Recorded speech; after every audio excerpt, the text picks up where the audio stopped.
नमस्कार दोस्तों। 50,000 से शुरू हुई ट्रेडिंग जर्नी में आज हमारा दूसरा दिन है। आज की डेट है 27 मार्च 2024 और यह हमारा आज का अकाउंट बैलेंस। तो चलिए देखते हैं आज के हमारे ट्रेड्स और लॉजिक।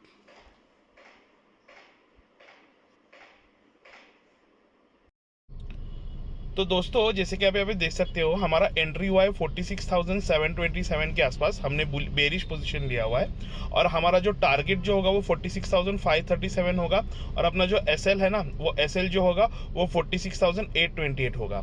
अब मैंने ये पोजीशन क्यों लिया है, बेरिश पोजीशन, उसका भी मैं आपको लॉजिक बताता हूँ। तो एंट्री, टारगेट और एसएल, ये तीन चीज़ें फाइनल हो गई।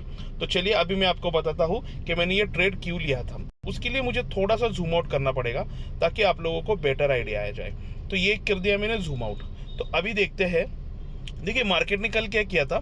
कल मार्केट ने थोड़ा डाउनवर्ड मोमेंटम दिया तो था, लेकिन साइडवेज रह के फिर थोड़ा सा नीचे चला गया था मार्केट। ओके, तो यहाँ पे ना स्ट्रेंथ अगर आप देखोगे तो स्ट्रेंथ मुझे सिर्फ बेयर्स की दिख रही थी। आज मार्केट फ्लैट खुला। फ्लैट खुलने के बाद मार्केट ने थोड़ा सा गैप अप दिया, लेकिन मार्केट जो कल का जो हाई है ना, ये हाई तोड़ने में मार्केट ने कामयाबी हासिल नहीं की। तो यहाँ पे ना बुल्स जितने स्ट्रांग लग रहे हैं उतने स्ट्रांग है नहीं, ऐसा मेरा अंदाजा है। और उसकी वजह से जो भी है यहाँ पे, तो पहले कल का जो डाउनफॉल छोटा सा था उसमें हमें पता चल गया बेयर स्ट्रांग है। और यहाँ पे जो आज मार्केट ने गैप अप देने के बाद ऊपर का कोई एनालिस्ट, मतलब ऊपर का कोई लेवल नहीं तोड़ा, तो मुझे लग रहा है कि अभी बुल्स उतने स्ट्रांग नहीं है। ये दो चीज़ें हैं यहाँ पे, ठीक है। तीसरी और एक इम्पॉर्टेंट चीज़ मुझे आपको बतानी है। अगर आप मार्केट को साइडवेज भी कंसीडर करोगे तो मार्केट नीचे जाएगा तो ऊपर जाएगा, ऊपर जाएगा तो नीचे जाएगा, नीचे जाएगा तो ऊपर जाएगा। अगर आप दूसरा सिनारियो भी कंसीडर करोगे जहां पे बेयर्स और बुल्स दोनों भी स्ट्रांग नहीं है, तो भी मार्केट ने यहाँ पे जो है रेजिस्टेंस ले लिया है और उसकी वजह से साइडवेज मार्केट के लॉजिक के हिसाब से भी मार्केट को एक नीचे का फॉल देना चाहिए। ये मेरा दूसरा एनालिसिस है। अगर मार्केट को समझ लो ऊपर जाना होता तो मार्केट क्या करता, जितना मेरा अंडरस्टैंडिंग है, मार्केट बहुत बड़ा गैप अप दे देता और फिर वहां से ऊपर चला जाता। तो ये जो भी अपने सेलर्स है ना, वो सेलर्स मतलब डर के मारे निकल जाते, लेकिन मार्केट ने वैसा किया नहीं है। तो मार्केट ने वैसा किया नहीं है तो मार्केट क्या कर सकता है, मार्केट शायद नीचे जा सकता है। ये सब कुछ मेरा मानना है, लेकिन शायद ऐसा हो जाए कि तुरंत अगले 5 मिनट में अपना जो एसएल है यहाँ पे वो एसएल हिट हो जाएगा। अभी एसएल स्टॉप लॉस हम लोग कितना लेने वाले हैं आप लोगों को जैसे पता है, 3 to 3.5 के आसपास अपना स्टॉप लॉस होगा। ओके, और अपना प्रॉफिट भी ऑलमोस्ट हम लोग 3,500 4,000 के आसपास हम लोग प्रॉफिट लेने के बारे में सोचेंगे। ओके, लेकिन सबसे इंपॉर्टेंट चीज़, आज एक्सपायरी है। एक्सपायरी के डे पे हमने ट्रेड लिया है, तो ये जो प्रीमियम हमने लिए है वो प्रीमियम बहुत जल्दी से गल भी सकते हैं। ओके, और ये भी चीज़ आपको ध्यान में रखनी है कि एक्सपायरी के दिन मार्केट थोड़ी देर भी साइडवेज रहा तो वो आपका प्रीमियम गला सकता है और आपको वैसे भी लॉस दे सकता है। तो ज़रूरी नहीं कि हम लोग यहाँ तक ही रुके। अगर मार्केट अगले 2 घंटा ऐसे ही साइडवेज रहा तो फिर हम लोग शायद हम थोड़े बहुत प्रॉफिट या कॉस्ट टू कॉस्ट इधर चार्ट पे दिख रहा होगा हमें, बट एक्चुअल में हमारा प्रीमियम बहुत ज़्यादा डीके हो गया होगा।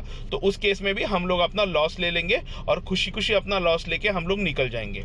लेकिन कहीं ना कहीं अगर आप देखोगे, अगर ये कैंडल भी देखोगे कि मार्केट जो है आज के डे हाई का रेजिस्टेंस लेने की कोशिश कर रहा है और फिर नीचे आ जाएगा। सबसे ज़्यादा मुझे लगता है कि स्टॉप लॉस कहाँ पे मिलेंगे और हम लोग कहाँ पे सेफ हो जाएंगे, वो मैं आपको भी बताना चाहूँगा। वो भी आप एक बार ध्यान से देख लीजिए।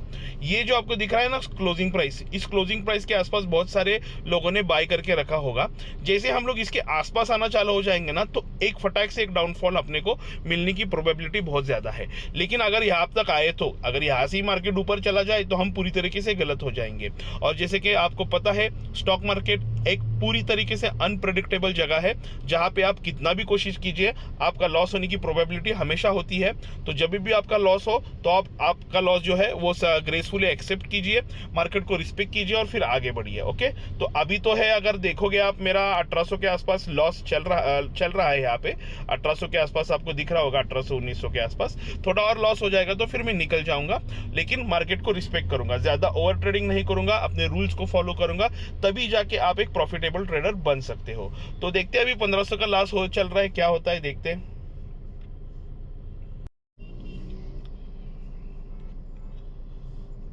तो दोस्तों, जैसे कि आप यहाँ पे देख सकते हो, हमारा एसएल जो है वो एसएल हिट हो गया है और हमने 3200 का लॉस बुक कर लिया है। अब मैं यहाँ पे आपको ऑर्डर बुक भी दिखाता हूँ। यहाँ पे आप देखिए 3200 का लॉस बुक हुआ है। ऑर्डर बुक में देखेंगे तो 237 के आसपास, 238 के आसपास बाई करके 165 पे क्लोज किया है। अब मैं आपको एक चीज़ यहाँ पे सिखाना चाहूँगा दोस्तों। यहाँ पे हमने एक एंट्री लिया, उसके बाद हमारा जो एसएल था वो एसएल हिट हो गया, कोई प्रॉब्लम नहीं है।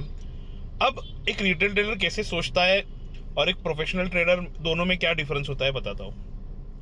अब एक रिटेल यहाँ से ऐसा हो सकता है कि साइडवेज रह के अपना टारगेट हिट कर जाए। अब मैं एक और ट्रेड लूंगा। एक रिटेल ट्रेडर क्या करता है, एक और ट्रेड लेता है, ओके, एक बिगिनर जो है। और नेक्स्ट ट्रेड लेने के बाद क्या होगा उसका, या तो और बड़ा लॉस हो जाएगा, 3200 का 5000 हो जाएगा, या तो ये लॉस को वो रिकवर कर देगा। दोनों भी चीजें उसके लिए हानिकारक है। ये चीज आप ध्यान में रखिए। क्यों, मैं बताता हूँ। ऑब्वियसली अगर ये 3200 का लॉस जो अभी हुआ है वो 5000 हो गया तो उसका साइकोलॉजी हिल जाएगा और वो 5000 का लॉस 10,000 कर देगा या 15,000 तक लेके जाएगा।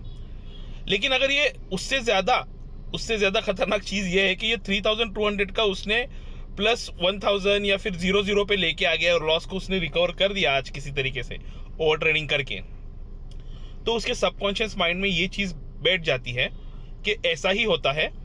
भले ही अपना स्टॉप लॉस हिट हो जाए पहले ट्रेड में, हम लोग उसको रिकवर कर सकते हैं। और ये बहुत ही बुरी आदत है, ध्यान में रखिए ये चीज को। आपको अभी लग रहा होगा कि मैं कुछ भी बोल रहा हूं, लेकिन इन रियलिटी ये बहुत बुरी आदत है। और ये आदत कंपाउंड हो के जब आपके अकाउंट में 50 लाख होंगे ना, तो एक ही दिन काफी है आपका सारा अकाउंट वाइप आउट होने में। क्योंकि उस वक्त भी आपको ऐसे ही लग रहा होगा कि स्टॉप लॉस हो गया तो ओवर ट्रेडिंग करके कैसे वैसे उसको लॉस को रिकवर करिए। तो आप वैसा बिल्कुल भी मत कीजिए दोस्तों। आपने एनालिसिस लिया, आपका एनालिसिस गलत हुआ। आपका एनालिसिस जब गलत हुआ तो आपने रिस्पेक्टफुली मार्केट को, ग्रेसफुली अपना जो पर्टिकुलर लॉस है उस लॉस को मार्केट को दे दिया और आप निकल गए। अब देखिए यहाँ पे कुछ भी हो सकता है। मैं ये बोल ही नहीं रहा कि हम सही है। यहाँ से मार्केट ऊपर चला जाए, यहाँ से मार्केट नीचे चला जाए, यहाँ से मार्केट साइडवेज रह जाए, हमें अभी कुछ लेना देना नहीं है मार्केट से। हमने एक ट्रेड लिया था, एक लॉजिक लगाया था, उस लॉजिक में हम गलत साबित हुए और क्योंकि हम गलत साबित हुए इसकी वजह से हम आज का ट्रेडिंग जो है क्लोज कर रहे हैं। हम बिल्कुल भी ओवर ट्रेडिंग नहीं करेंगे और एक ज्यादा ट्रेड और एक दूसरे इसमें ट्रेड और एक तीसरे इसमें ट्रेड, हम बिल्कुल भी वैसी चीज करने नहीं वाले हैं। ओके, तो ये चीज आप धीरे धीरे सीखिए दोस्तों, समझिए, तभी आपको ये चीज मतलब ये आदत आप डालोगे, तभी आप मतलब डिसिप्लिन से आगे बढ़ोगे। टेक्निकल एनालिसिस इंपॉर्टेंट है, लेकिन अगर आप जब तक आप डिसिप्लिन नहीं हो ना, तब तक वो टेक्निकल एनालिसिस आपको किसी भी हालत में हेल्प नहीं करने वाला है। तो प्लीज मेक श्योर कीजिए आप कि आप आपके एनालिसिस पे भरोसा रख रहे हैं और फिर धीरे धीरे आपके डिसिप्लिन को फॉलो करते हुए आप आगे बढ़ रहे हैं। तो आज हमने किया है 3200 का लॉस। ऑर्डर बुक वापस एक बार दिखा देता हूँ। 237 पे बाय किया था, 165 पे हमने क्लोज किया है। तो डिसिप्लिन को फॉलो करते हुए आज के लिए हम लोग अपना ये ट्रेडिंग यहीं पे क्लोज करने वाले। मार्केट शायद 1000 पॉइंट ऊपर जाए, 1000 पॉइंट नीचे जाए या फिर साइडवेज जाए, हम बिल्कुल भी ओवर ट्रेडिंग नहीं करने वाले हैं। Okay, so thank you very much for watching this video.